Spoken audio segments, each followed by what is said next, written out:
தமிழீழ விடுதலை புலிகள் இயக்கத்துடன் தொடர்பு வைத்திருந்தமை மற்றும் நிதி வழங்கியமை ஆகிய காரணங்கள் அடிப்படையில் தடை விதிக்கப்பட்டிருந்த 8 புலம்பெயர் அமைப்புகள் மற்றும் 269 தனிநபர்கள் மீதான தடை நீக்கப்பட்டுள்ளது.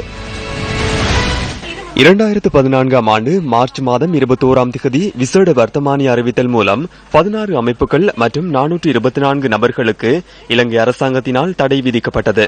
2014ஆம் ஆண்டு மேல் மாகாண மற்றும் தென் மாகாண சபை தேர்தல் நடைபெறுவதற்கு 8 நாட்களுக்கு முன்னர் இந்த தடை விதிக்கப்பட்டது. 1968 ஐக்கிய நாடுகள் சபையின் சட்டத்தின் பிரகாரம் இந்த தடை விதிக்கப்பட்டது. எந்த ஒரு நாட்டிலும் இவ்வாறான தடை பட்டியல்களை வெளியிட்டு அந்த நாட்டின் நடைமுறை சட்டத்திற்கு ஏற்ப செயற்பட முடியும்.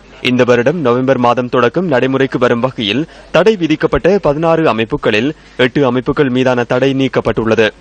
உலக தமிழர் பேரவை, பிரித்தானிய தமிழர் பேரவை, கனேடிய தமிழர் தேசிய அவை, தமிழ் இளையோர் அமைப்பு, உலக தமிழர் ஒருங்கிணைப்பு குழு, கனேடிய தமிழ் காங்கிரஸ், ஆஸ்திரேலிய தமிழ் காங்கிரஸ் மற்றும் தமிழ் தேசிய அவை ஆகிய அமைப்புகளின் தடை நீக்கப்பட்டுள்ளது.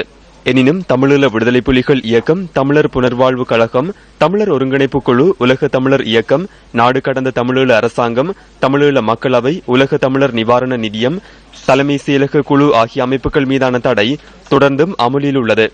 ஏற்கனவே தடை விதிக்கப்பட்ட 424 பேரில் 269 பேரின் தடை நீக்கப்பட்டுள்ளதாக பாதுகாப்பு செயலாளரினால் வெளியிடப்பட்டுள்ள வர்த்தமானி அறிவித்தலில் குறிப்பிடப்பட்டுள்ளது.